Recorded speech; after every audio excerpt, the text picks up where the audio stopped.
लोगों ने अपना बना दिया है। हाँ, बहुत से कहते हैं बकरे की बलि से देवी प्रसन्न हो जाती है। अरे आप विचार करिए भाई, वो भी तो जो है वो भी किसी का बालक है, उसकी भी तो माँ होगी। एक माँ को दुखी करके दूसरी माँ को प्रसन्न कर सकते हो क्या? बकरा की बलि का तात्पर्य होता है ममता रूपी मैं और मेरा। जो बकरा करता है मैं, इस मैं का बलिदान कर दो। उस बकरे को थोड़ी मारना है भाई। बहुत से लोग कहते हैं मदिरा की आहुति लगती है। नहीं भाई, मदिरा कहते हैं मद को। मदान्ध हो गया व्यक्ति, अपने अभिमान को, अपनी मोह को त्याग दो, बस ये बलिदान हो गया। राजा ने कहा, अरे भगवान नारद जी आप ये क्या बात कहते हो? तो नारद जी बोले तुम बाहर आइए। राजा आप बाहर तो आओ। और जैसे ही प्राचीन बरी जी यज्ञशाला से निकले, नारद जी ने जल लिया कमंडल से और ऊपर आकाश की ओर उछाल दिया। और नारद जी ने कहा कि देखो तो सही, ऊपर दृष्टि तो करो। और जैसे ही प्राचीन बरी जी ने महाराज ऊपर को देखा कि भो प्रजापते राजन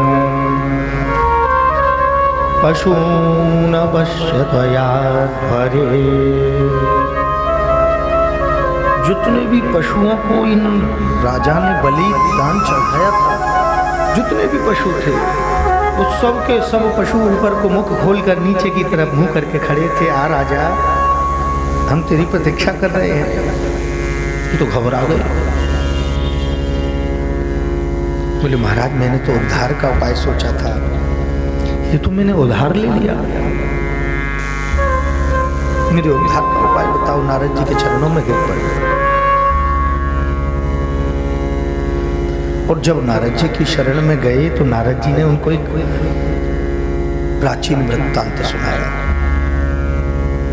नारद जी कहें कि देखो प्राचीन बरी जी, दो मित्र थे। एक मित्र का नाम था ज्ञात और दूसरे का नाम था अज्ञात। ये दोनों साथ खेले, साथ पढ़े, साथ लिखे। लेकिन जो ज्ञात था एक दिन अविज्ञात से बोला, मैं तेरे साथ नहीं रहूंगा, मैं तो और किसी नगर में जाके रहूंगा। अविज्ञात ने बहुत रोकना चाहा, लेकिन ज्ञात रुका नहीं। और इस ज्ञात ने अपने रहने के लिए महाराज हजारों नगर देखे, लेकिन इसको कोई नगर अच्छा नहीं लगा। एक नगर इसको दिखाई पड़ा जिसके 9 द्वार थे। बस उस नगर को देखकर जच गया। लेकिन जैसे ही नगर में प्रवेश किया, कोई उस नगर में नहीं था। अब 5वीं मंजिल पर पहुंच गया। 5 मंजिल का भवन था। और जैसे ही 5वीं मंजिल पे पहुंचा तो देखे क्या, एक बहुत सुंदर स्त्री बैठी है। उस स्त्री की गोद में 5 फन का सर्प बैठा है। दास दासियां सेवा में लगे हैं। तो प्राचीन बरी जी बोलते हैं, भगवान ये कौन सी मुझे राजा रानी की कथा सुनाते हो? इधर सुखदेव जी कहते हैं, परीक्षित इसको कहते हैं पुरंजनोपाख्यान। आपको मालूम है ये ज्ञात कौन है और अविज्ञात कौन है? ज्ञात माने जो जानने में आ जाए, और अविज्ञात माने जो जानने में ना आ जाए। तो ज्ञात माने जीवात्मा और अज्ञात माने परमात्मा। हम सभी उस परमात्मा के पास से आए हैं। और उस पुरंजन को कोई नगर अच्छा नहीं लगा। 9 द्वार वाला कौन सा नगर अच्छा लगा? कि नवद्वारे पुरे रे। ये मनुष्य रूप इसको अच्छा लगा। और इस मनुष्य ये 5 मंजिल का भवन कैसे है? सबसे पहला है टकने का जोड़, दूसरा है घुटने का जोड़, तीसरा है कटी का जोड़, चौथा है कंधे का जोड़ और पांचवा टॉप फ्लोर में रखा है। जो इसमें स्त्री बैठी है वो है धी रूपी बुद्धि, और पंच फन का जो सर्प है वो है हमारे पंच प्राण। दास दासियां जो हैं वो हमारी इंद्रियां हैं, कर्म इंद्रिय और ज्ञानेंद्रिय। इसने पुरंजन ने कहा हमसे विवाह कर लो, बोले विवाह तो कर लेंगे लेकिन हमारे दास दासी जैसे कहेंगे वैसा मानना पड़ेगा आपको। बोले मानेंगे ना। अब तो इंद्रिय कहती है सो तो सो जाते हो, उठो तो उठ जाते हो, बैठे बैठे प्यास लगे तो पीने चले जाते हो, भूख लगे तो खाने चले जाते हो। दास बन गए इंद्रियों के। प्राचीन बरी जी बोले भगवान मेरी अभी भी समझ में नहीं आया। नारद जी बोले राजन सुनो तो सही। जब इनका विवाह हो गया इस बुद्धि से, एक दिन ये कहीं गए, वहां एक जरा नाम की कन्या मिल गई इनको। उस कन्या ने कहा मुझसे विवाह कर लो। ये पुरंजन ज्ञात बोला भाई अब मुझे विवाह के चक्कर में नहीं पड़ना, एक ही कर लिया बस, अब नहीं पड़ना इसके चक्कर में। अब तो जब जरा से विवाह नहीं किया तो क्रोधित हो गई, और जरा जहाँ जहाँ गई किसी ने भी उसके साथ विवाह नहीं किया। एक चंडबेग नाम का राजा था जिसके 365 सैनिक और सैनिकाएं थी, 12 मंत्री थे, 7 सलाहकार थे। ये जरा कन्या का मतलब जानते हैं? जरा माने कि होता है बुढ़ापा, वृद्धावस्था, और इसको कोई नहीं चाहता। कोई व्यक्ति ये हर एक ये सोचता है कि हम तो बस जवान बने रहें, बूढ़े हो गए ही नहीं महाराज। इससे विवाह किसने किया? चंडबेग नाम के राजा ने। चंडबेग माने होता है समय, चंडबेग माने काल, चंडबेग माने टाइम। कोई व्यक्ति चाहे या ना चाहे भाई, ये बुढ़ापा तो एक दिन आता ही आता है। नारद जी कहते हैं कि प्राचीन बरी जी ये पुरंजनोपाख्यान मैंने जो तुमको सुनाया है, इसको सुनाने से तात्पर्य है जो व्यक्ति श्रीमद् भागवत के इस पुरंजन उपाख्यान को श्रवण भी करता है उसके जीवन के पाप नष्ट हो जाते हैं। इसका तात्पर्य है कि उस परम पिता परमेश्वर के ही हम अंशज हैं, हम कोई अलग थोड़ी हैं, बस हम अपने आप को समझते नहीं, हम उसको भूल चुके हैं। तो हमको वो कार्य करना चाहिए महाराज, क्योंकि उस ऊपर वाले के यहाँ सब व्यक्तियों का कर्म, सुकर्म, अकर्म सबका खाता लिखा रखा है। मेरे दाता के दरबार में सब लोगों का खाता है। मेरे दाता के दरबार में सब लोगों का खाता। मेरे दाता के दरबार में सब लोगों का खाता। मेरे दाता के दरबार में सब लोगों का खाता। हो जो भी जैसी करनी करता, जो भी जैसी करनी करता, वैसा ही फल पाता।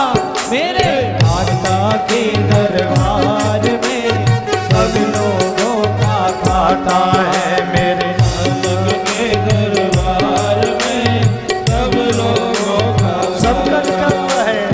हरि बोल, ध्यान से करिए कर्म, ताली सेवा भी करते करते। हरि बोल।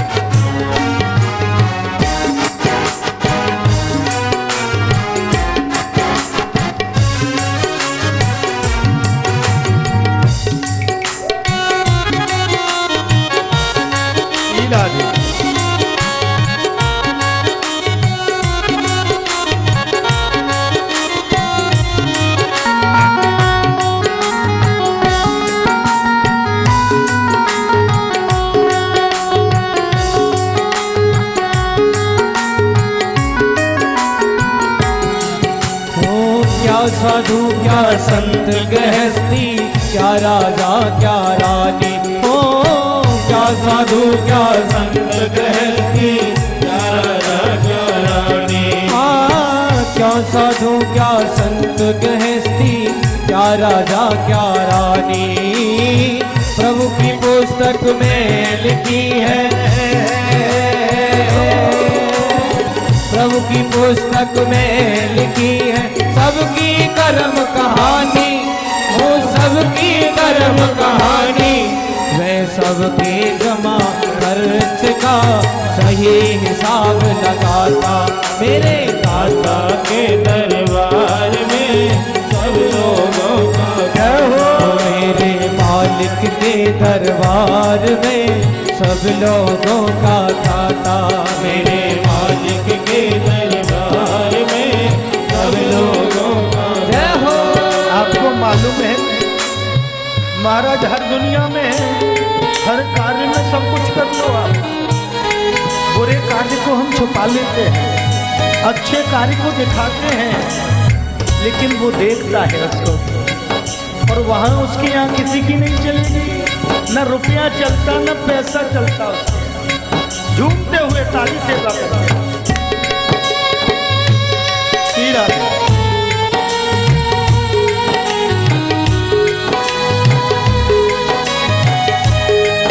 बाकी बिहारी लाल की जय हो।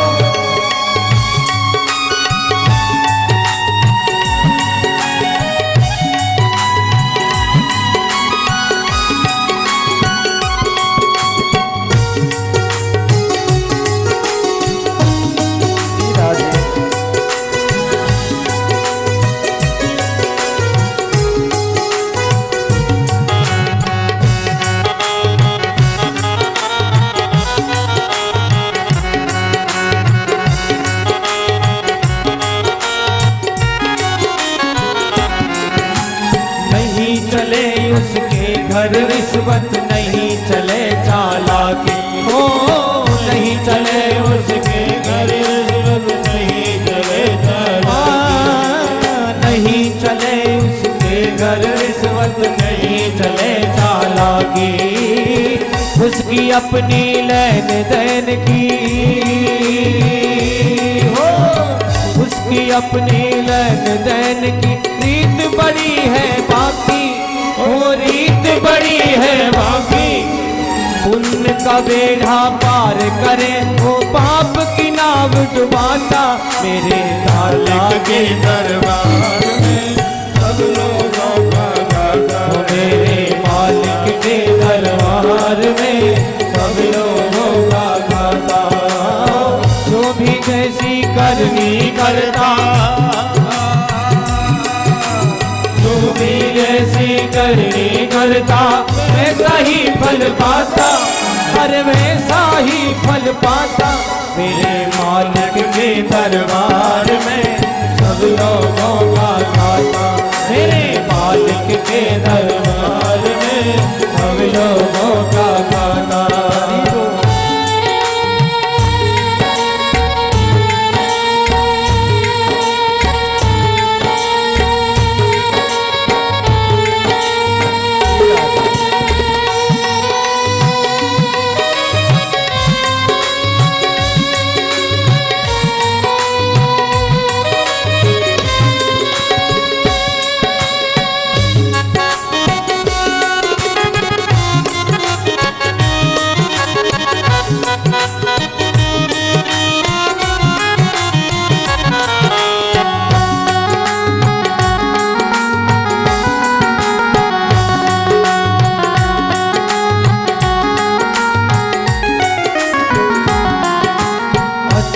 करनी करो रे भैया, कर्म न करना काला। अच्छी करनी करो रे भैया, कर्म न करना। अच्छी करनी करो रे भैया, कर्म न करना काला। लाख आंख से देख रहा है, लाख आंख से देख रहा है तुझे देखने वाला, अरे तुझे देखने वाला। अच्छी करनी करो भक्त जन, समय गुजरता जाता, मेरे मालिक के दरबार में सब लोगों का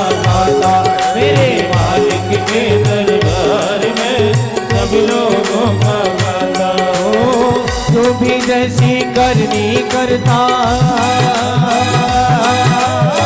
जो भी जैसी करनी करता वैसा ही फल पाता, अरे वैसा ही फल पाता। मेरे मालिक के दरबार में सब लोगों का खाता, मेरे मालिक के दरबार में सब लोगों का खाता। कृष्ण गोविंद गोविंद गोपाल नंदलाल, कृष्ण गोविंद गोविंद गोपाल नंदलाल, कृष्ण गोविंद गोविंद गोपाल नंदलाल, कृष्ण गोविंद गोविंद गोपाल नंदलाल। श्याम गोविंद गोविंद नंदलाल नंदलाल, श्याम गोविंद गोविंद हे गोपाल नंदलाल, श्याम गोविंद गोविंद गोपाल नंदलाल, गोविंद गोविंद गोपाल नंदलाल। गोपाल नंदलाल हे गोपाल नंदलाल, हे गोपाल नंदलाल, हे गोपाल नंदलाल, हे गोपाल नंदलाल गोपाल नंदलाल, हे गोपाल नंदलाल, हे गोपाल नंदलाल। कृष्ण गोविंद गोविंद गोपाल नंदलाल, कृष्ण गोविंद गोविंद गोपाल नंदलाल, कृष्ण गोविंद गोविंद गोपाल नंदलाल, कृष्ण गोविंद गोविंद गोपाल नंदलाल। हे गोपाल नंदलाल, हे गोपाल नंदलाल, गोपाल नंदलाल, हे गोपाल नंदलाल, हे गोपाल नंदलाल, हे गोपाल नंदलाल, गोपाल नंदलाल, हे गोपाल नंदलाल। कृष्ण गोविंद गोविंद गोपाल नंदलाल, कृष्ण गोविंद गोविंद हे गोपाल नंदलाल, कृष्ण गोविंद गोविंद गोपाल नंदलाल, कृष्ण गोविंद गोविंद गोपाल नंदलाल। हे गोपाल नंदलाल, गोपाल नंदलाल, हे गोपाल नंदलाल, गोपाल नंदलाल, हे गोपाल नंदलाल, गोपाल नंदलाल, हे गोपाल नंदलाल।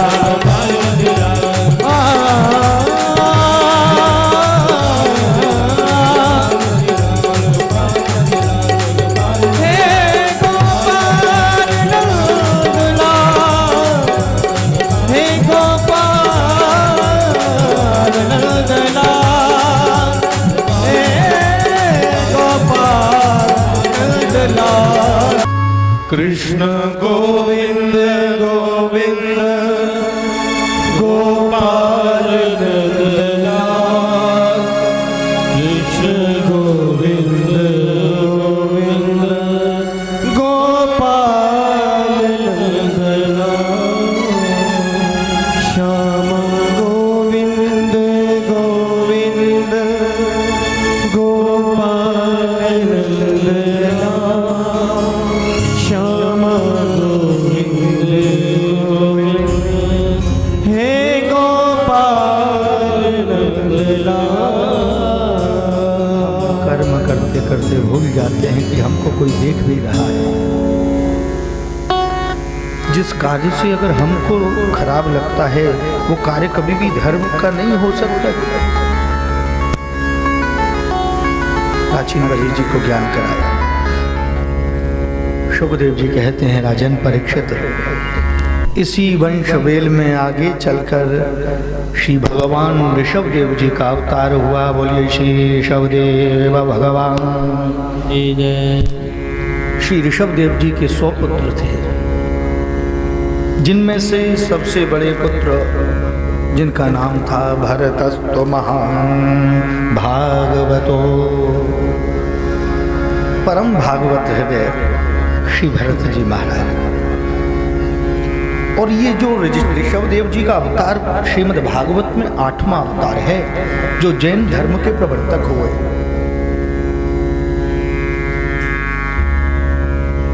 सबसे ज्येष्ठ पुत्र श्री भरत जी, वैराग्य कब जागृत हो जाए, कब राग हो जाए नहीं मालूम। श्री भरत जी को ऐसा वैराग्य हुआ, राज्यपाट छोड़ दिया भाइयों पर, और राज्यपाट छोड़कर महाराज एक पर्णकुटी बना ली वन में, नर्मदा के किनारे। और उसी कुटी में महाराज निवास करने लगे, त्रिकाल संध्या करने लगे, भगवान शालिग्राम का पूजन करने लगे। अब तो हर क्षण हर पल भगवान की पूजा में जाता है इनका। एक दिन सूर्य नारायण को अर्घ्य दे रहे थे स्नान करते हुए कि इतने में ही कहीं से सिंह की बहुत जोर से दहाड़ आई महाराज। उस दहाड़ से एक मृगी जल पी रही थी। उसने जब वो दहाड़ की आवाज सुनी तो घबरा गई। उसने छलांग लगाई नदी के उधर किनारे पर जाने के लिए,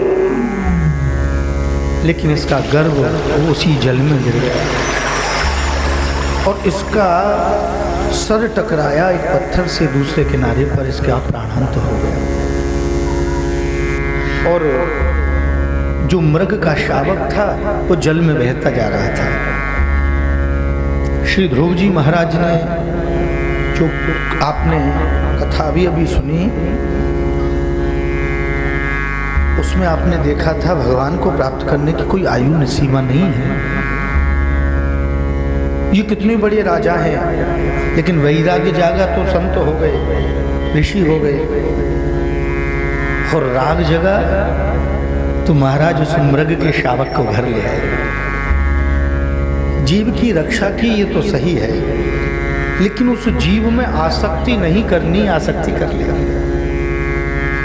अब तो वही भजन का समय, वही समय व्यक्ति के पास होता है। कोई व्यक्ति बड़ा समय खराब चलता है, कोई आवे बहुत समय खराब चल रहा है, बहुत दुख है, बहुत दुखी है। अच्छा, तो ऐसा किया करो कि 11 माला इस मंत्र की कर लो, 108 हनुमान चालीसा के पाठ कर लो, बुखार आ जाएगा उसको ऊपर से नीचे तक। देखेगा, बोले अरे महाराज इतना समय किसके पास है? अरे मूर्ख, अभी तो तू कह रहा था समय ही समय, काम ही नहीं है तेरे पास। मतलब क्या? संसार के लिए तो समय है, व्यर्थ के लिए समय है, लेकिन मेरे भगवत नाम को लेने के लिए समय व्यक्ति के पास नहीं है। अगर नहीं हो तो भैया, ऋषि तो कहते हैं, संत जन कहते हैं कि भैया समय नहीं है तो समय को भागों में विभक्त कर लिया। 24 घंटे सबके पास है। 8 घंटे धनोपार्जन करिए, 8 घंटे विश्राम करिए और 8 घंटे भगवान का भजन करिए।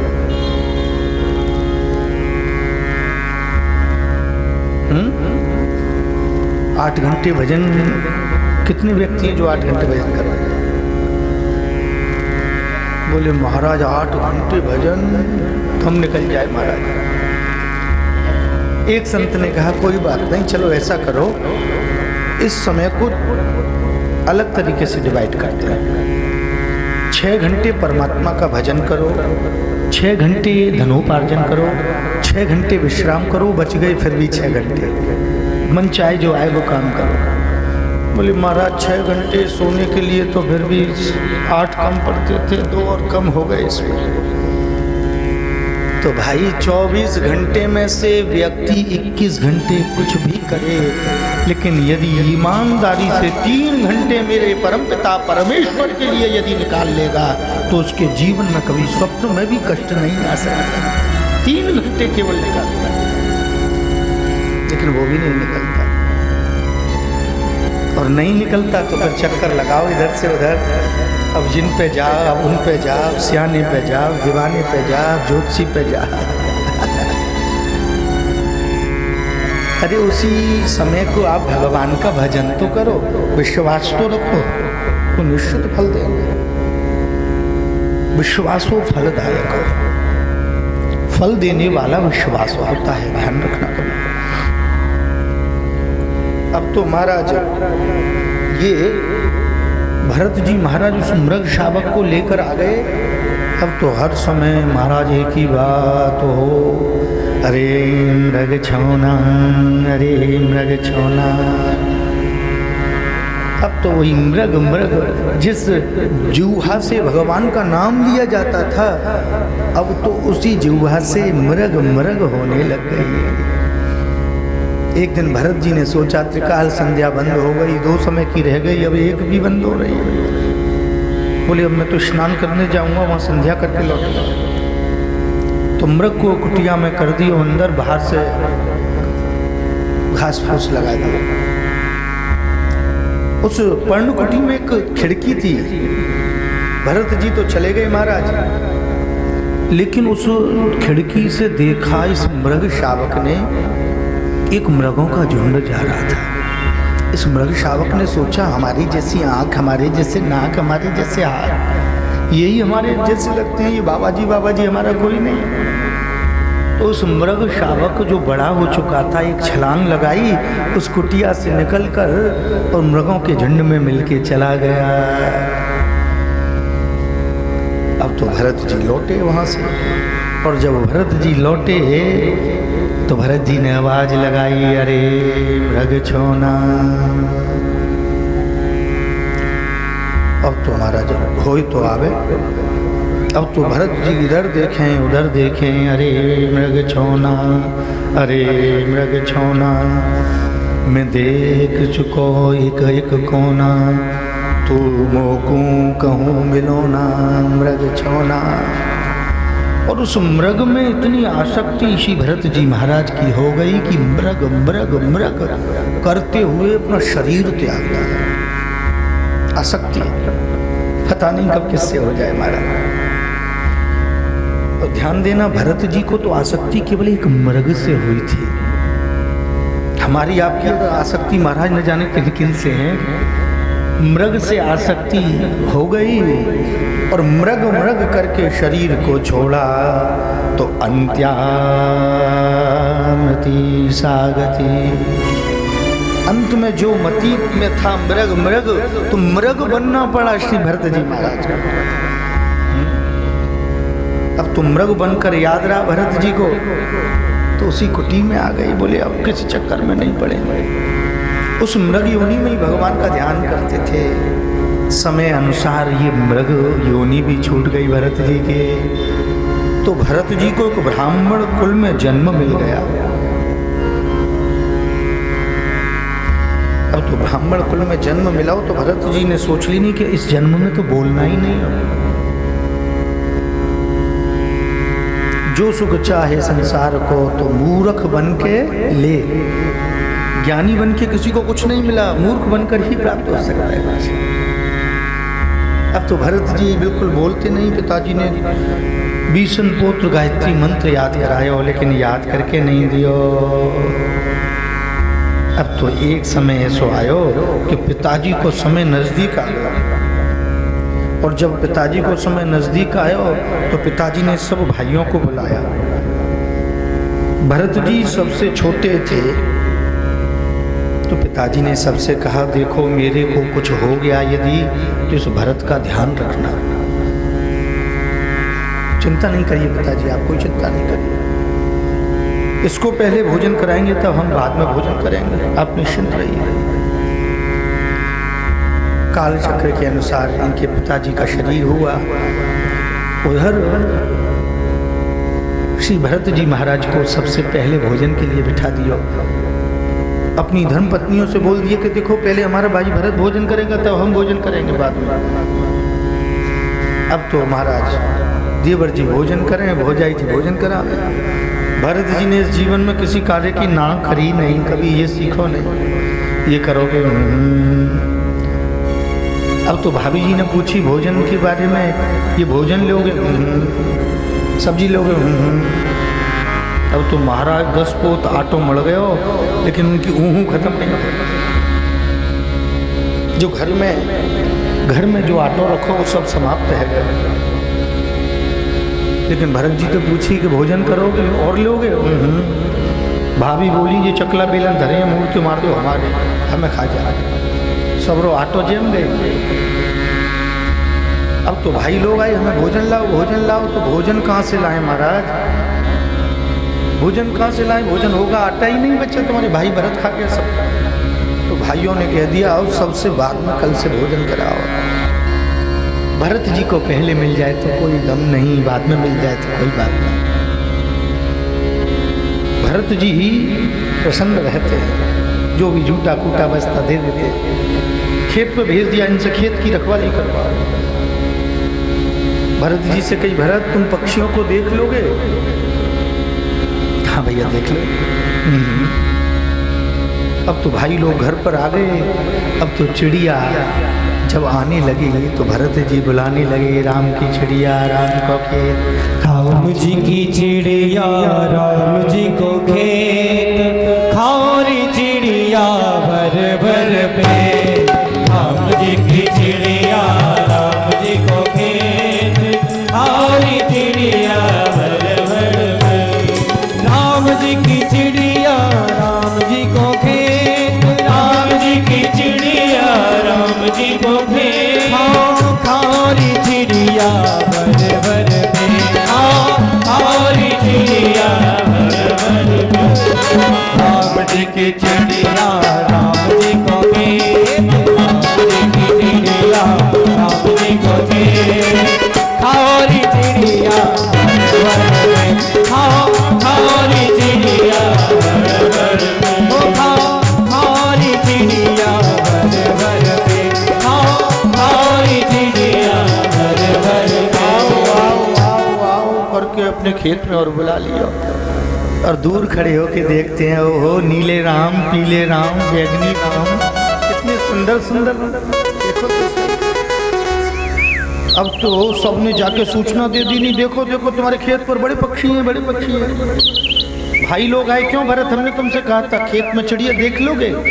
भरत जी बोले भाई जी देख ही तो रहे, देखो तो सही, तुम भी देखो पीले राम आई है नीले राम आई है। भाई बोले भाई ये तो मूर्ख है बिल्कुल। और भगवान को पाने के लिए संसार के लिए तो मूर्ख बनना पड़ेगा। भगवान को प्राप्त करने के लिए संसार के सामने तो पागल बनना पड़ेगा। मीरा के लिए भी लोगों ने कहा था पागल है दीवानी है, लेकिन गोविंद को प्राप्त कर लिया। श्री सुखदेव जी कहते हैं राजन, श्री भरत जी का चरित्र बड़ा ही सुंदर है। और इधर एक सरदार था, उस सरदार ने अपने बालक की रूप की प्रसन्नता के लिए बलि के लिए एक युवक को बुलाया और वो युवक भाग गया। और जब युवक भाग गया तो भरत जी को ले गए, बलि पे चढ़ोगे? अरे राम बलि पे चढ़ने को भी मना नहीं करता। भरत जी तो सोचते हैं कि जो होगा जो ठाकुर जी करेगा वही होगा। मन चाही होती नहीं और हर चाही तत्काल। चले गए। माँ जगत जननी जगदम्बा पराम्बा के मंदिर में श्री भरत जी को वस्त्रों से जेवरों से लाद दिया। और जैसे ही भद्रकाली के मंदिर में जाकर जैसे ही खड्ग प्रहार करने वाले थे कि सबके सामने माँ भद्रकाली की मूर्ति से मैया प्रकट हो गई और एक एक कर सब दुष्टों का वध करके मूर्ति में समाया। बोले साचे दरबार की जय। भरत जी खड़े ही रह गए, सब सर्वहीन धड़ पड़े। भरत जी ने माँ भद्रकाली में मेरे गोविंद का ही दर्शन किया और वहां से दर्शन कर कर लौट कर आए तो जेवरों से लद रहे थे श्री भरत जी। किसी ने जाकर बताया भाभियों को कि देखो तो सही भरत के सिर से लेके नीचे तक गहने गहने जेवर ही जेवर है। अब तो भाभियों ने सुना जेवर तो इन भाभियों को याद आ गई देवर। अरे देवर जी, अरे लाला जी, अरे लाला जी। अब लाला जी तो कहेंगे लाला जी पे माल ज्योति करेंगे, ये मोकू दे दो, ये मोकू दे दो। भरत जी ने सब बांट दिया सब कुछ। 2-4 दिन खातिरदारी हुई और फिर भरत जी की चारपाई पड़ गई खेत पर। राजा रघुगढ़ सत्संग के लिए जाते थे। एक दिन उनकी पालकी का कहार नहीं आया और जब पालकी का कहार नहीं आया तो भरत जी से पूछा आप हमारे साथ चलोगे? पालकी के कहार बनोगे? भरत जी का शरीर बड़ा हृष्ट और पुष्ट है। ऐसा देखकर भरत जी के आगे बाला लट्ठा रखा। अब तो भरत जी चलते हैं तो एक संसार का जो व्यक्ति होता है ना वो जो चले और एक भगवान का भक्त जो चले उसमें अंतर होता है। संसार का व्यक्ति ऊपर को शीश करके चलता है, मेरे सामने कौन है। और मेरे गोविंद का भक्त नीचे को शीश करके चलता है कि मेरे पैरों के नीचे कोई जीव की भी हत्या ना हो जाए। आज श्री भरत जी महाराज जब चल रहे हैं,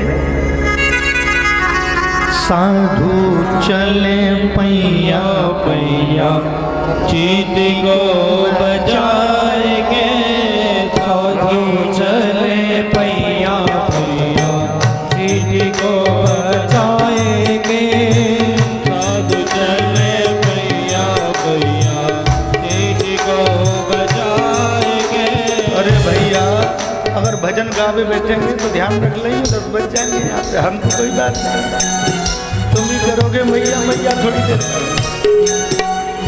साधु चले पैया पैया चीटी को बजाएंगे, साधु चले पैया पैया चीटी को बजाएंगे, हरि गुण गाएंगे प्रभु गुण गाएंगे, हरि गुण गाएंगे गोपाल गुण गाएंगे। भरत जी महाराज नीचे देखते हुए चल रहे हैं, चींटियों का झुंड आया तो रुक गए। अब 3 चलेंगे और 1 रुकेगा तो क्या होगा? राजा रघुगढ़ का शीश टकराया पालते से। ए मूर्ख, कैसे चलता है? बोले महाराज हम कैसे भी नहीं चलते, ये अभी अभी जो कहराया है इसका नहीं मालूम पड़ता, रुक जाता है। राजा रघुगढ़ ने कहा खबरदार जो की बार रुका तो। भरत जी बोले ठीक है भाई, नहीं रुकेंगे। भरत जी चले तो आगे चींटियों का झुंड देखा भरत जी।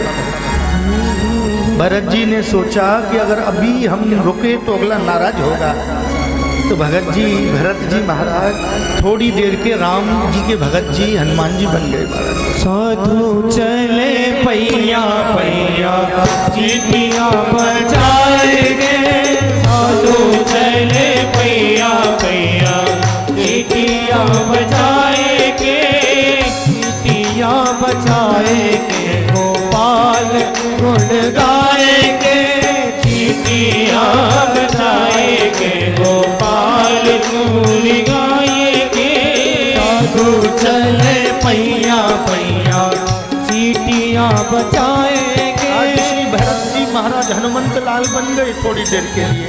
उन्होंने कहा रुकेंगे तो नाराज हो जाएगा, एक छलांग लगाई। अब छलांग जैसे ही भरत जी ने लगाई तो 3 कहार पीछे रह गए और अकेले भरत जी पालकी लेकर, पालकी में से राजा ऐसा आए पड़ो जैसे कोई की अटैची गिर गई हो, अरे मार दिया। देख कर नहीं चलते, देख कर नहीं चलते। बोले महाराज हम तो देख कर ही चल रहे हैं, अभी अभी जिसका वो अपॉइंट किया है उसका नहीं मालूम पड़ रहा। राजा ने जैसे ही भरत जी की ओर देखा, हो भरत जी को ऊपर से नीचे की ओर देखा तो भरत जी से कहता है राजा रघुगण, स्थौल्यं काश व्यारश्य आय। आप मुझको मालूम पड़ते हो दुबले पतले हो।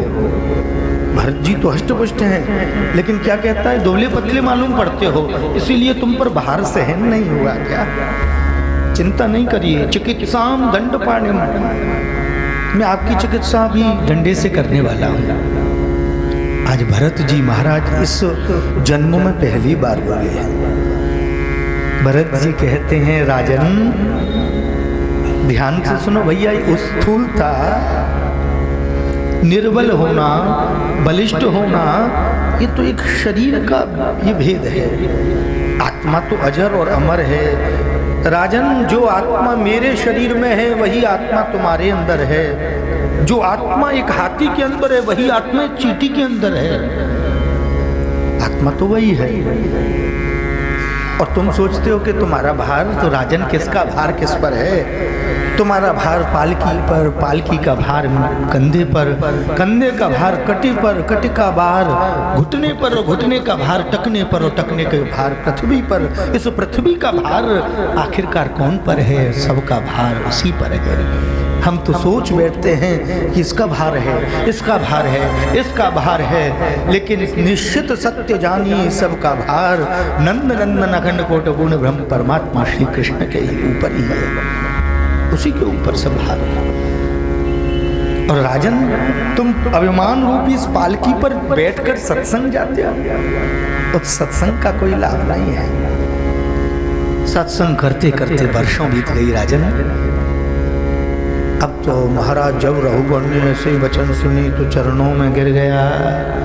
बोले महाराज आप कौन हैं? मैं भगवान नारायण के सुदर्शन से भी भय नहीं लगता, भगवान शिव के त्रिशूल से भी मैं नहीं डरता, तो मैं किससे डरता हूँ? कि विप्र प्रसादां धरणी धरो, विप्र प्रसादां कमलावरो। अरे राजन, अगर मैं डरता हूँ तो केवल इस बात से कि मेरे द्वारा किसी ब्राह्मण का अपराध ना हो जाए, क्योंकि भगवान कहते हैं ब्राह्मणों के आशीर्वाद से मैं इस पृथ्वी का भार धारण करता हूँ, ब्राह्मणों के आशीर्वाद से मैं लक्ष्मी का पति हूँ। और विप्र प्रसादां मम राम नाम, और ब्राह्मणों के आशीर्वाद से ही मेरा नाम राम है, तो कहीं आप ब्राह्मण तो नहीं हो भाई। श्री भरत जी महाराज ने बड़ा बड़ा शिशुमान चक्र का वर्णन किया, सूर्य की गति को वर्णित किया महाराज, भूभवाटवी का वर्णन किया है। श्रीमद् भागवत में भी बहुत सुंदर ज्योतिष का जो वर्णन है वो श्री भरत जी महाराज ने किया है। प्रत्येक ग्रह के अंतर को, उस चाल को वर्णित श्रीमद् भागवत में किया है श्री भरत जी ने, जो भरत जी महाराज कभी जीवन में बोले नहीं और आज बोले भी तो ऐसा सुंदर। लेकिन कथा प्रसंग अभी शेष है। इस चरित्र को श्रीमद् भागवत में जड़ भरत चरित्र बोलते हैं। जो इस चरित्र को श्रवण करता है, श्रीमद् भागवत टीकाकार लिखते हैं कि जो व्यक्ति इस चरित्र को श्रीमद् भागवत में पठन पाठन करता है, श्रवण करता है, उसके जीवन की जड़ता समाप्त हो जाती है। इसीलिए जड़ भरत चरित्र कहा है इसको श्रीमद् भागवत। बोलिए श्रीमद् भागवत भगवान की, श्री वृंदावन बिहारी लाल की, श्री हरगोविंद जी महाराज की जय। और उधर श्री सुखदेव भगवान परीक्षित को वर्णित करते हैं। राजन, व्यक्ति अपने कर्म करते समय तो ध्यान देता नहीं है, लेकिन जब उसका फल मिलता है तो फल भोगने के लिए घबराता है। जबकि कर्म करने में स्वतंत्र है लेकिन भोगने में परतंत्र है। कर्म करते समय सदैव ध्यान रखना चाहिए मुझे क्या करना चाहिए और मैं क्या कर रहा हूँ। श्रीमद् भागवत में 28 प्रकार के नरकों का वर्णन किया है। श्री गरुड़ पुराण आदि में 27 प्रकार के नरक वर्णित हैं, लेकिन श्रीमद् भागवत में एक नरक और वर्णित किया है। तानिष्ठो रौरव महारौरव कुंभीपाको कालसूत्रमसि पत्रवनं मंदकोपो क्रमिभोजनः शाल्मली। रौरव नाम का नरक है, महारौरव है, कुंभीपाक है, कालसूत्र है, पत्रवन है, अंधकूप है, क्रम भोजन है, शाल्मली है, वैतरणी है, वृषकंटक है। 28 प्रकार के श्रीमद् भागवत में नरकों का वर्णन किया है। जो व्यक्ति जैसा कर्म करता है उसके अनुसार उसको उस नरक में जाना पड़ता है। जो अपराध करता है रौरव नरक में जाता है। जो शक्ति रहते हुए भी गाऊ और ब्राह्मण और धर्म की रक्षा नहीं करता वो महारौरव नरक में पड़ता है और कढ़ाई में खोलते हुए तेल में उसको तलना पड़ता है। जो व्यक्ति अनाधिकारिक चेष्टा करके दूसरे के धन को अनाधिकारिक रूप से हरण कर लेता है उसको क्रम भोजन नाम के नरक में जाना पड़ता है। और जब वो जीव कर्म करते समय ध्यान नहीं देता और जब इसका समय आता है तो यमराज के जो दूत हैं यमपाश में बांधकर अंगुष्ठ मात्रेण सूक्ष्म शरीर को इसके जहां बड़े बड़े कील लगे हैं, बहुत रक्त और पीव के सरोवर बीच में पड़ते हैं, उसमें से होकर इसको निकालते हैं। ये रुको रुको जब पुकार करता है, चीत्कार करता है, अपने बेटे को अपनी स्त्री को याद करता है, हा पुत्र हा पुत्र। फिर यमदूत कहते हैं अरे अभी भी अपने पुत्र को याद करता है, तूने ऐसा किया था। मैंने अपने लिए नहीं परिवार के लिए किया। ये पूछते हैं क्या तेरा परिवार वाले तेरे साथ इस कर्म को भोगने में आते हैं क्या? अब ये भोगना तो तुझको अपने आप है, जो तूने कर दिया उसका फल तुझे ही भोगना है। ये कहते हैं भाई आज भी तू भगवान का नाम नहीं लेता महाराज। ऐसे ऐसे नरकों का वर्णन महाराज। और सुखदेव जी ने तो यहाँ तक वर्णन किया कि सुकेवलम सुकुटुंब भोजनम, केवल अपने कुटुंब के लिए जीने वाला व्यक्ति भी नरक में जाता है, मैं और मेरा, बस। और किसी बात से मतलब नहीं, न धर्म से मतलब, न समाज से मतलब। ऐसे व्यक्ति को भी नरक में जाना पड़ता है। अब तो परीक्षित ने जब ये सुना तो महाराज कांपने लगा थर थर। जब कांपने लगे तो परीक्षित ने प्रश्न कर दिया कि भगवान ऐसा कोई उपाय नहीं है कहा कि जिससे नरक में न जाना पड़े? सुखदेव भगवान कहते हैं परीक्षित हाँ उपाय है ना। मैं आपको एक कथा सुनाता हूँ। एक कानकुब्ज के ब्राह्मण थे अजामिल, सब जानते हैं। दासी के संसर्ग से दूषित हो गए, पतन हो गया इनका। कुछ महात्मा लोग आए, सब गांव वालों ने कहा भोजन करिए। बोले आपके यहाँ नहीं करेंगे, ब्राह्मण के यहाँ करेंगे। गांव वालों को खराब लगा, उन्होंने कहा ब्राह्मण के यहाँ भेज दो इसको। भाई ब्राह्मण का तात्पर्य केवल जन्म लेने से ही नहीं होता। षष्ठे कर्मा ब्राह्मण, जो ब्रह्म में अड़े, 6 प्रकार के कर्म करे वो ब्राह्मण है। धर्म करे धर्म कराए, अध्ययन करे सदुपदेश कर दे, यज्ञ करे यज्ञ कराए, दान ले तो दान दे भी, ये ब्राह्मण का कर्तव्य कर्म है। अब तो जब ये दूषित हो गया, महात्मा जी जब इसके घर पहुंचे तो द्वार खटखटाया और जय श्री राधे जय श्री राधे। अंदर से आवाज ही नहीं आई। महात्मा जी ने फिर खटखटाया जय श्री कृष्णा। अंदर से आवाज आई ना तो यहाँ किशन रे ना राधा रे, भैया आगे जाओ। महात्मा जी बोले राम राम राम। ये राधे कृष्ण को भी नहीं समझते, ये कैसे ब्राह्मण? महात्मा जी जा ही रहे थे कि सामने से ही अजामिल आ गया। जाके हाथ पकड़ के 2 बालक खड़े, जा हाथ पकड़ के 2 बालक खड़े, 2 कंधा पे 2 गोदी में महाराज। महात्मा जी जान गए ये डूबा हुआ है, ब्राह्मण तो है। इधर इसने भी दूर से ही महात्मा जी को प्रणाम किया। महात्मा जी ने कह दिया अजामिल हम तुझको देख आज वरदान दे के जा रहे हैं, एक तेरे पुत्र होगा। बोले भगवान यही बहुत पुत्र है। बोले नहीं, तेरे जो पुत्र होगा उस पुत्र का नाम तू नारायण रख लियो। अब तो महात्मा जी के कहे अनुसार इनके पुत्र हुआ, उसका नाम नारायण रख दिया।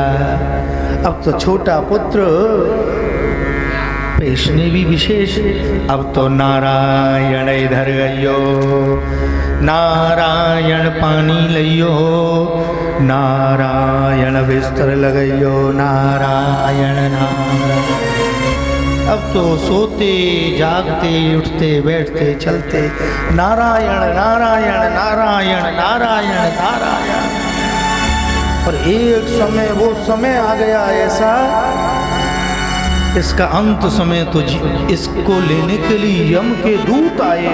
और जैसे ही यम के दूत इसको लेने के लिए आए तो इसने जोर से आवाज लगाई नारायण इधर आइयो, नारायण मोए बचैयो, नारायण इधर आइयो, नारायण पार लगइयो। इसका बेटा वो नारायण आया नहीं आया, मेरे श्री नारायण प्रभु के दूत इसको लेने के लिए आ गए। ये है नाम का प्रभाव। तो भाई नाम के प्रभाव से तो व्यक्ति तर जाता है, निश्चित जान लीजिए। मेरे प्रभु परमात्मा का कोई भी नाम का आश्रय कर लीजिए। भज नारायण भज नारायण भज नारायण भज नारायण भज नारायण भज नारायण भज नारायण भज नारायण भज नारायण को नाम रे, नारायण को नाम रे, नारायण के नाम बिना नहीं आवे कोई काम रे। भज नारायण भज नारायण भज नारायण भज नारायण भज नारायण को नाम रे, नारायण को नाम रे, नारायण के नाम बिना नहीं आवे कोई काम रे। भज नारायण भज नारायण भज नारायण भज नारायण। लक्ष्मी नारायण भगवान की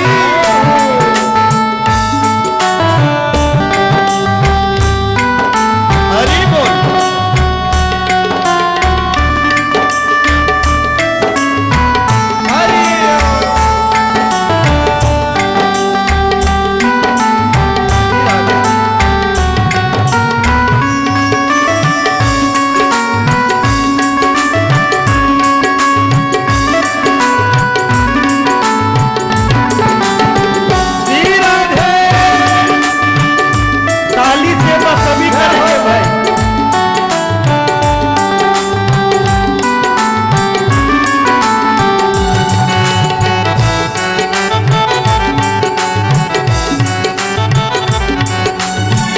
दुनिया है दुख सुख का मेला, दुनिया है दुख सुख का मेला, जीवन है पानी का रेला, जीवन है पानी का रेला, इसमें बहता हंस अकेला, इसमें बहता हंस अकेला।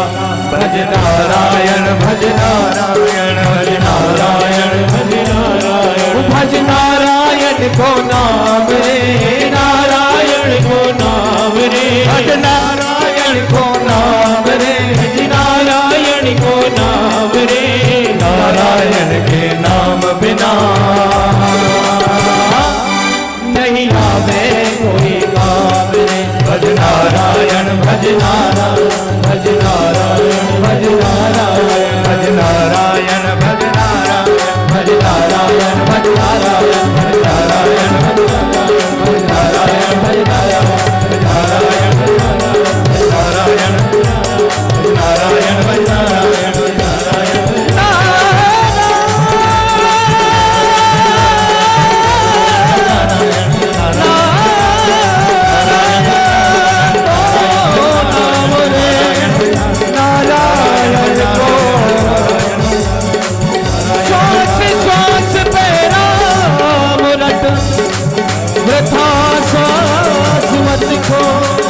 ना जाने से साथ नारायण नारायण भज नारायण भज नारायण भज नारायण भज नारायण भज नारायण भज नारायण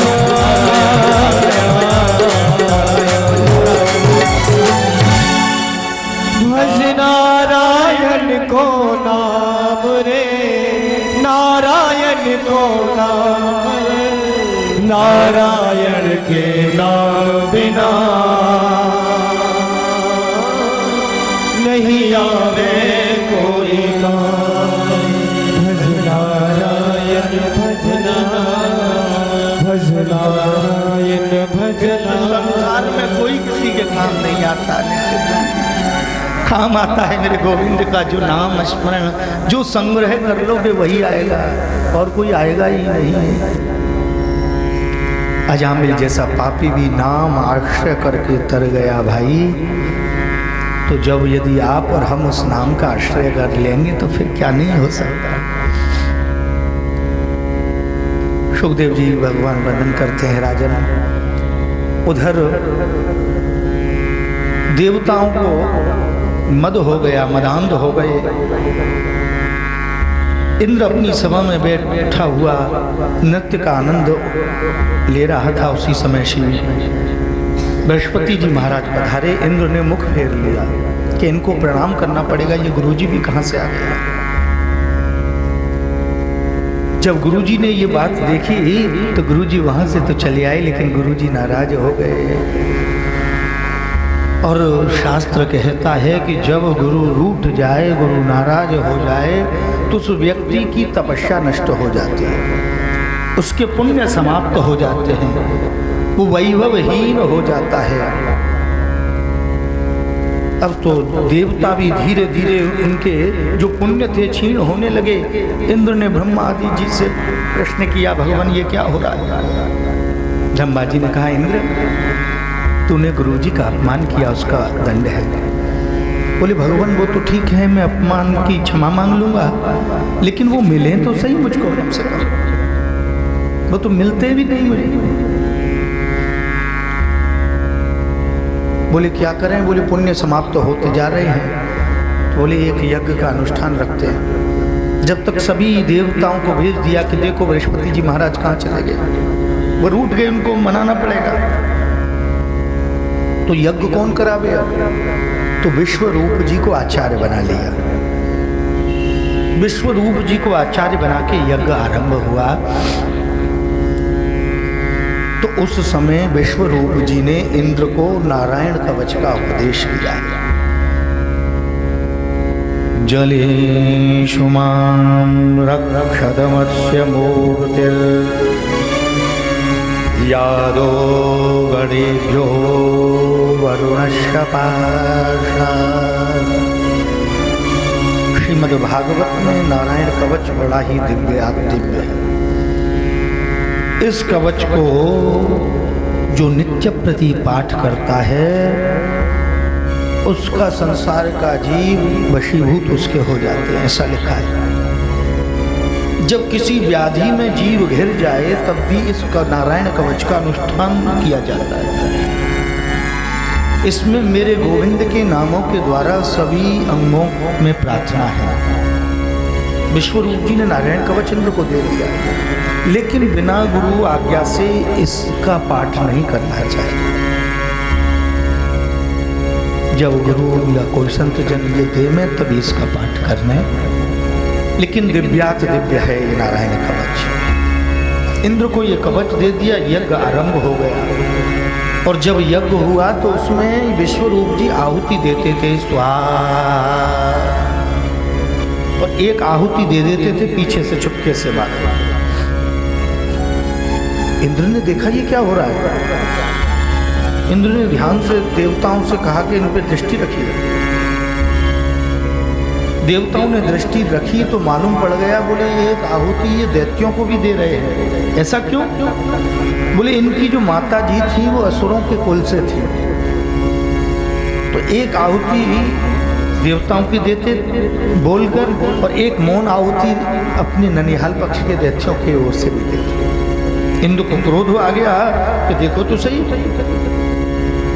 ये तो गड़बड़ करते हैं, ये तो हमारा सब किया कराया बेकार कर देंगे, हमारे शत्रुओं को बलिष्ठ करते हैं। तो क्रोध में इंद्र भर के बोला, आप ये क्या करते हैं। हालांकि जब ये आचार्य गद्दी पर थे तो इंद्र का ये कर्तव्य कर्म नहीं था, लेकिन जब इंद्र ने क्रोध किया तो विश्वरूप जी भी क्रोधित हो उठे। इंद्र ने सोचा कहीं ये मुझे श्राप ना दे दें। इंद्र ने इन पर प्रहार कर दिया, विश्वरूप जी का वध हो गया। और जब विश्वरूप जी का वध हुआ तो इंद्र को ब्रह्म हत्या लग गई। अब इंद्र भागा भागा घूमे त्रैलोक में, लेकिन इंद्र को कहीं भी शरण नहीं मिली उस ब्रह्म हत्या से। इंद्र ने कहा अब क्या होगा, कैसे होगा महाराज। तो इंद्र एक जल में डूब कर डुबकी लगाकर बैठ गया। ब्रह्महत्या भी ऊपर इंद्र की प्रतीक्षा करने लगी कि कभी तो ये इंद्र ऊपर आएगा। अब इंद्र कब तक उस जल में रहे महाराज। ऋषियों को बुलाया गया, देवताओं के राजा हैं, अपराध तो किया है। बोले क्या किया जाए ब्रह्म हत्या? बोले ये लगेगी तो सही। तो उस ब्रह्म हत्या को 4 भागों में विभक्त कर दिया। पहला भाग ब्रह्म हत्या का दे दिया वृक्ष को, दूसरा भाग दे दिया जल को, तीसरा भाग दे दिया पृथ्वी को, और चौथा भाग दे दिया स्त्री को। वृक्ष में जो गौंड का वृक्ष है वो ब्रह्म हत्या का प्रतीक है। जल में जो ऊपर काई आ जाती है वो ब्रह्म हत्या का प्रतीक है, इसलिए स्नान करते समय उसको हटाना चाहिए। और पृथ्वी में जो ऊसर भूमि है, बंजर भूमि है, वो ब्रह्म हत्या का प्रतीक है। और स्त्रियों में जो मासिक धर्म है वो ब्रह्म हत्या का प्रतीक है। अब वो ब्रह्म हत्या से तो इंद्र बच गया, लेकिन इंद्र के मारने के लिए महाराज विश्वरूप जी के तप बल से एक दैत्य प्रकट हो गया। और ये दैत्य इंद्र को मारने के लिए उद्यत हुआ। सब देवता भाग गए। इंद्र ने ब्रह्मा जी से कहा, ब्रह्मा जी ने नारायण भगवान से प्रार्थना की। भगवान नारायण ने कहा इसके सामने तो मैं भी नहीं टिक पाऊंगा भाई। इस पर भगवान शिव का आशीर्वाद है, इसको वरदान मिला है, इसके सामने कोई नहीं टिक पाएगा। बोले तो भगवान कोई तो उपाय होगा इसका। बोले एक उपाय है कि कोई भी भारतवर्ष का ऐसा ऋषि जिसने अपने जीवन में कभी भी क्रोध न किया हो, उसकी तपस्या का पूर्ण संचय उसके पास हो, यदि वो अपनी अस्थियों को दे दे तो इसका वध हो सकता है। धन्य है भारतवर्ष महाराज दधीची जी। ऋषि तो बहुत हैं, अंगिरा आदि, दुर्वासा जी, वशिष्ठ जी महाराज, विश्वामित्र जी, लेकिन दधीची महाराज जी के जीवन चरित्र को हम देखें तो महाराज दधीची ने कभी भी कहीं क्रोध नहीं किया, लेश मात्र क्रोध नहीं हुआ। और देखिए आनंद की बात तो देखिए, व्यक्ति को धर्म करे तो इनके लिए शास्त्र कहता है कि न क्रोधो न च मात्सर्यम न लोभो न शुभामति। सबसे पहले क्रोध का त्याग कर दो भाई अगर करना है। लेकिन भजन करेंगे, पुण्य करेंगे, यज्ञ करेंगे, धर्म करेंगे तो क्रोध आएगा, ये निश्चित है। इसीलिए लिखा है न क्रोध हो। एक संत ने ब्रज में, एक महान संत हुए, उन्होंने तो एक पुस्तक में ये लिखा है कि व्यक्ति 16 माला प्रतिदिन करे 40 दिन तक लगातार, तो जो उन माला का पुण्य फल है वही पुण्य फल एक समय क्षण भर क्रोध करने से समाप्त हो जाता है। क्रोध करने से कितना नुकसान है, लेकिन फिर भी क्रोध आता है। तो क्रोध आवे तो इसको याद कर लो, न क्रोधो, क्रोध नहीं करना, न च मात्सर्यम, अभिमान नहीं करना, न लोभ। लोभ करे संसार में, लेकिन धार्मिक कार्यों में लोभ को भी त्याग दे। महाराज दधीची जी के पास कौन जावे? महाराज इंद्र पहुंचे और इंद्र ने जाकर प्रार्थना की, दधीची महाराज धन्य है, कितने त्यागी महात्मा, अपने जीवन को समाप्त कर दिया, प्राणवायु को रोककर ब्रह्मरंध्र के द्वारा प्राणों को छोड़ दिया। उन दधीची महाराज की अस्थियों से एक वज्र का निर्माण हुआ और उस वज्र को लेकर इंद्र जैसे ही आया और इस वज्र को वृत्तासुर ने देखा तो वृत्तासुर ने कह दिया, इंद्र मैं जानता हूं कि मैं अब नहीं बचूंगा। इंद्र तुम थोड़ी देर ठहर सकते हो? इंद्र ने कहा क्या बात है? बोले मैं थोड़ी देर बस भगवान का ध्यान कर रहा हूं। तो श्रीमद् भागवत महापुराण में बहुत सी स्तुतियों का वर्णन है, बहुत स्तुतियां हैं, लेकिन उनमें सर्वश्रेष्ठ स्तुति इस वृत्तासुर की स्तुति कही है विद्वानों ने। विद्वानों ने तो टीकाएं लिखी हैं इस स्तुति के ऊपर, बड़े भक्तों ने की, देवताओं ने की, किसी पर नहीं मारा है। लेकिन वृत्तासुर की इस स्तुति पर महाराज इतनी टीकाएं हैं विद्वानों की कि क्या वर्णन करें। इसकी स्तुति श्रीमद् भागवत में बहुत सुंदर है। अहम हरे तव पादैकमूलो दासानुदासो भवितास्म भूयो। श्री कृष्ण गोविंद हरे मुरारे, हे नाथ नारायण वासुदेवा। श्री कृष्ण गोविंद हरे मुरारे, हे नाथ नारायण वासुदेवा। इतनी सुंदर स्तुति है। अहम हरे तव पादैकमूलो दासानुदासो भवितास्म भूयो। हे गोविंद, मैं आपके चरणों का दास बनने के काबिल नहीं हूँ।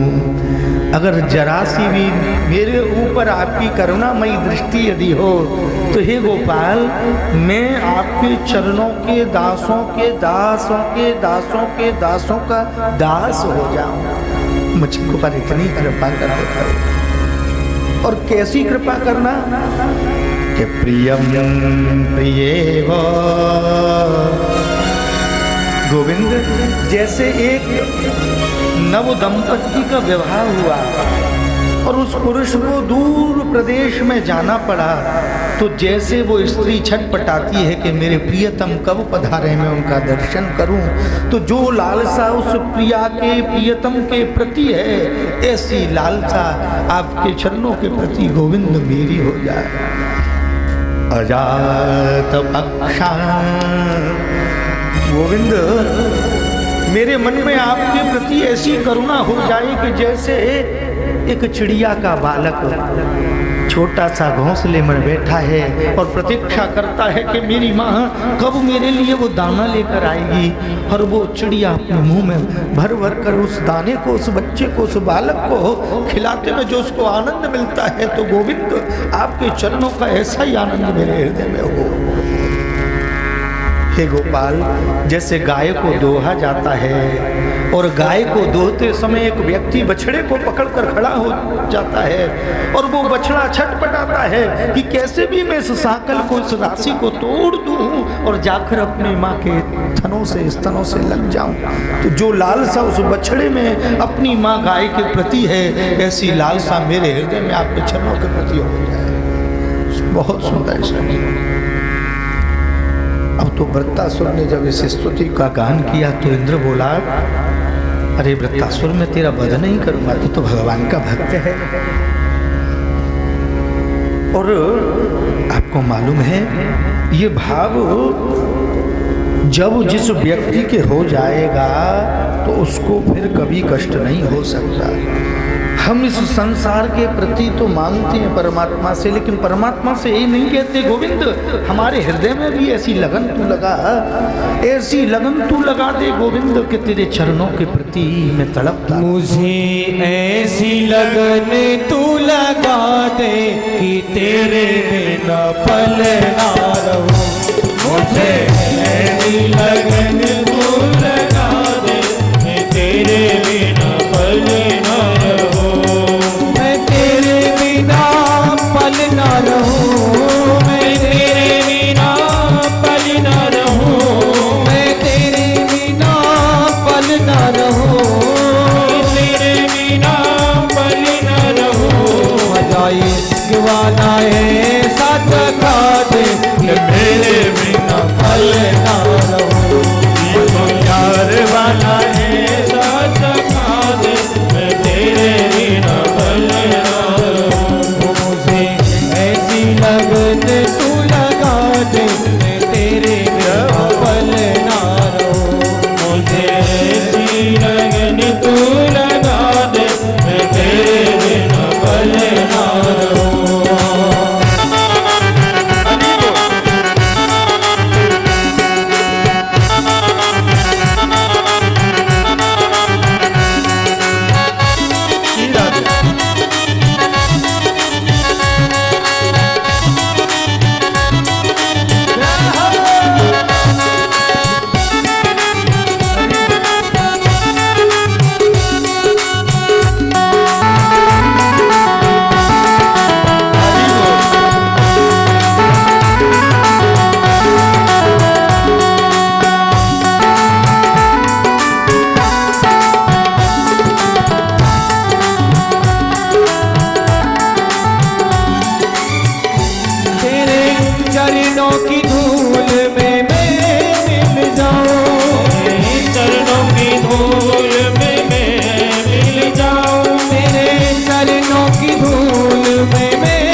हो जाए।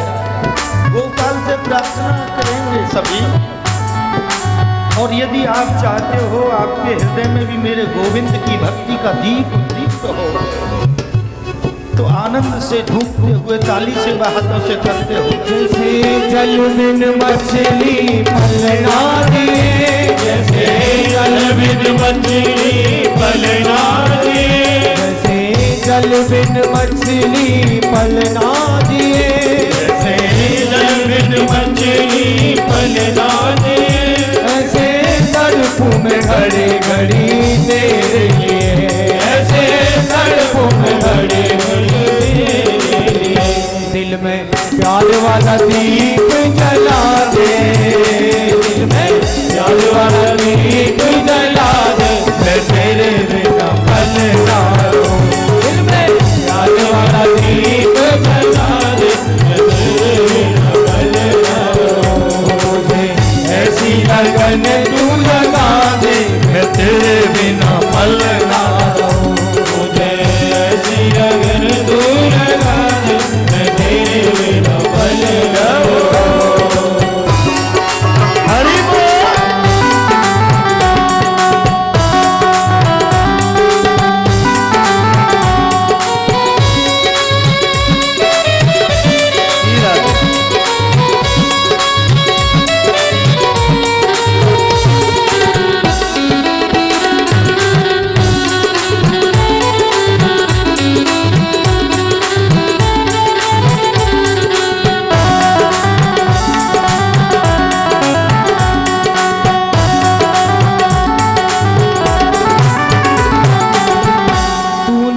दिल को चुराया मैंने कुछ ना कहा, तूने दिल को चुराया मैंने कुछ ना कहा, तूने दिल को चुराया मैंने कुछ ना कहा, तूने दिल को चुराया मैंने कुछ ना कहा, तूने बड़ा तड़पाया मैंने कुछ ना कहा, तूने बड़ा तड़पाया मैंने कुछ ना कहा। अब प्रीत की रीत सिखा दे, अब प्रीत की रीत सिखा दे, मैं तेरे बिना पल ना रहूं। अब प्रीत की रीत सिखा दे, मैं तेरे बिना पल ना रहूं।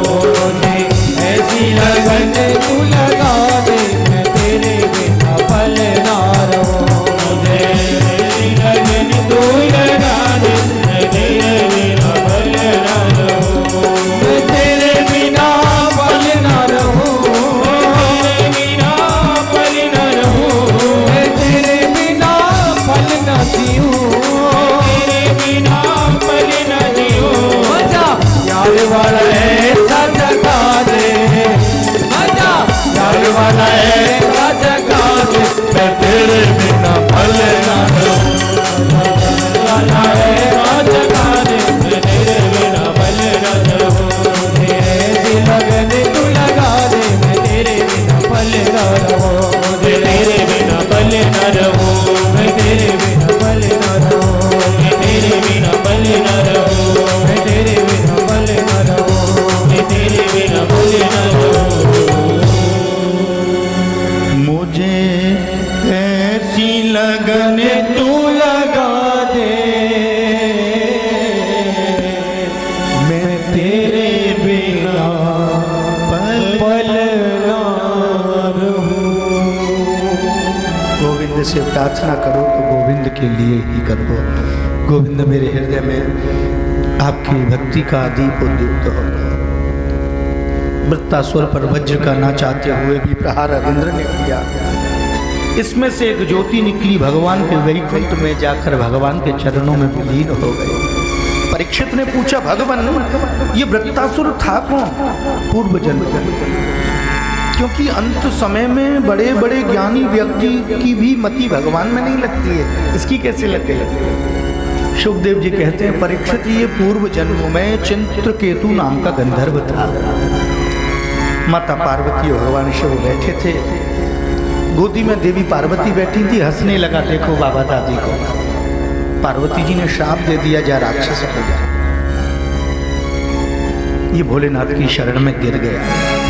तो भोलेनाथ ने उसको वरदान दे दिया कि जा, अंत समय में तेरी मति भगवान के चरणों में लग जाएगी और सब तेरी बुराई नहीं प्रशंसा करेगा। ये वरदान दे दिया था चित्रकेतु नाम का। उधर ऋषि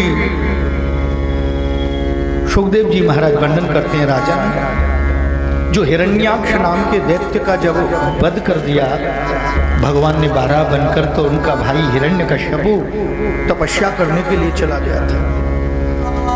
उसने कठोर तपस्या करी, दोनों हाथों को ऊपर कर दिया, दृष्टि को ऊपर नभ में लगा दिया और सीधे पैर के एक अंगुष्ठ के ऊपर खड़ा हो गया।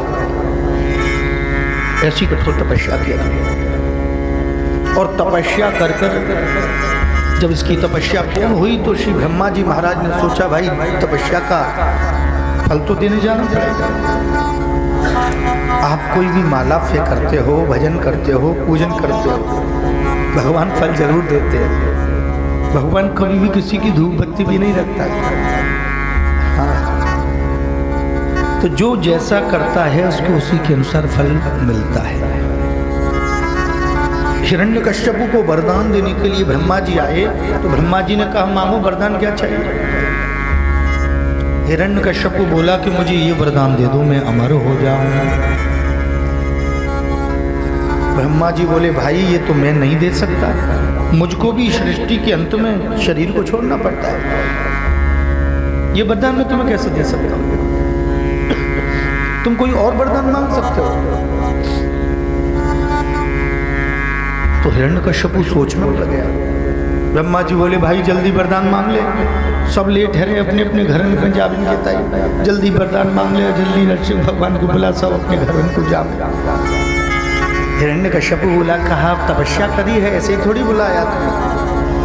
बोले तो ठीक है मैं वरदान मांगूंगा तो टुकड़ों में मांगूंगा, इंस्टॉलमेंट हाँ ऐसे देना पड़ेगा। ब्रह्मा जी बोले भाई किसी में भी मांग ले, तू मांग ले, जल्दी पिंड छोड़ हमारा। तो हिरण्यकश्यपु बोला मैं ना ऊपर मरूं ना मैं नीचे मरूं।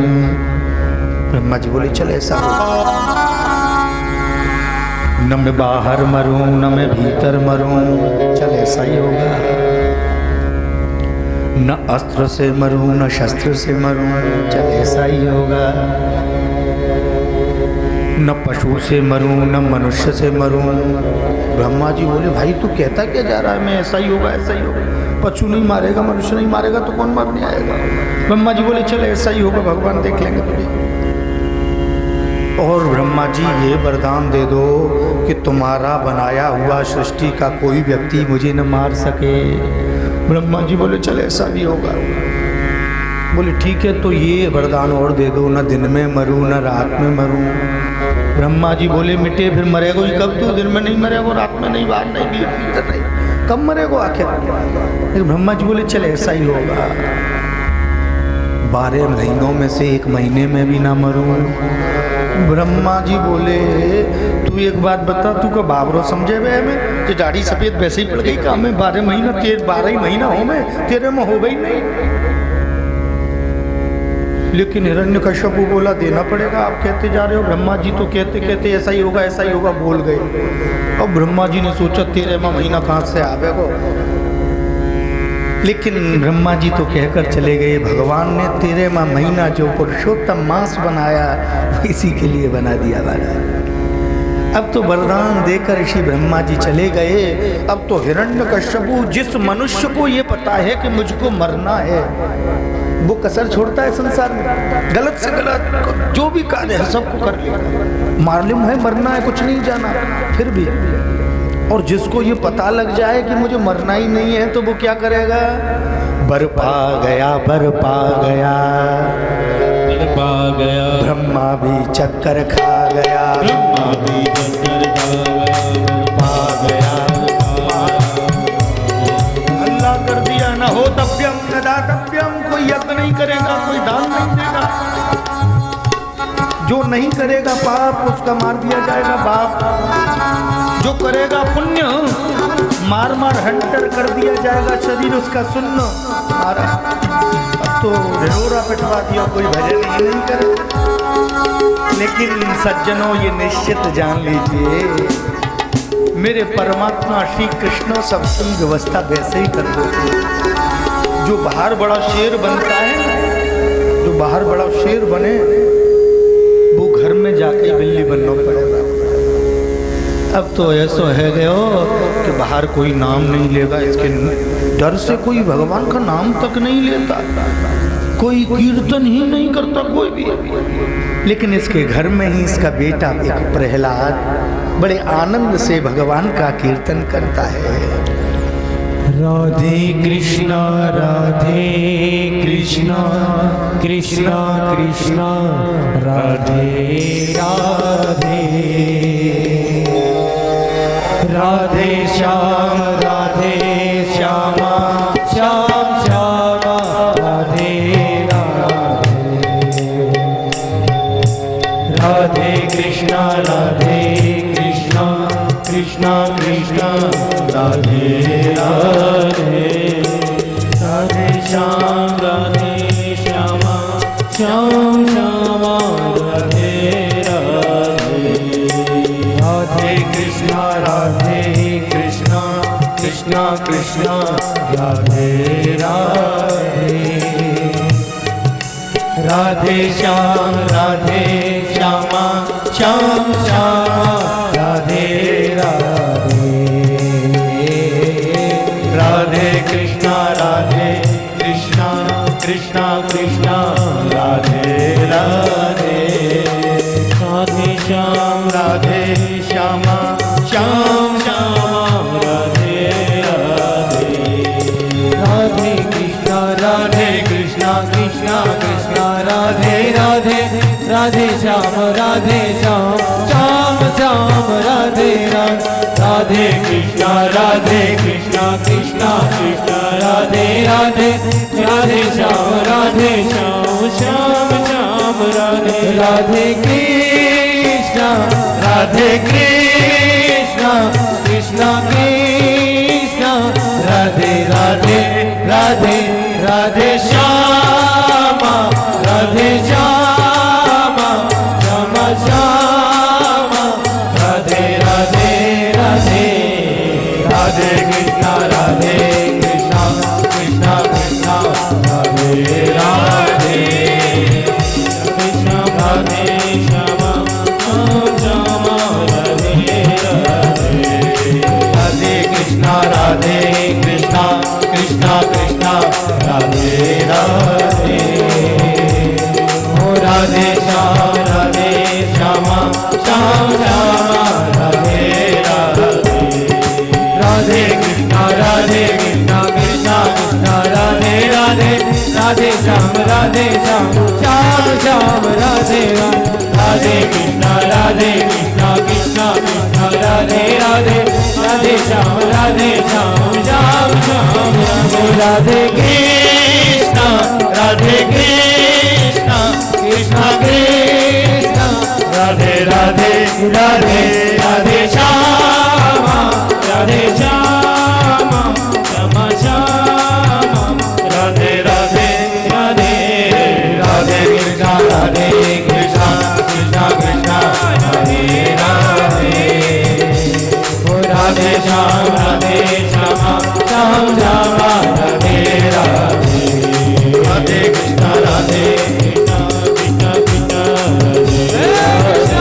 ताली सेवा करते हुए राधे श्यामा श्याम श्यामा राधे राधे, ओ राधे कृष्णा कृष्णा कृष्णा राधे राधे, राधे श्याम श्याम श्याम राधे राधे, राधे कृष्णा कृष्णा राधे राधे, राधे श्याम श्याम राधे राधे, कृष्णा कृष्णा कृष्णा राधे राधे, राधे राधे श्यामा श्यामा श्यामा राधे राधे, राधे राधे कृष्णा कृष्णा कृष्णा राधे राधे, राधे श्याम श्यामा श्यामा राधे राधे, ओ राधे कृष्णा कृष्णा राधे राधे, ओ राधे श्याम श्यामा श्याम श्यामा राधे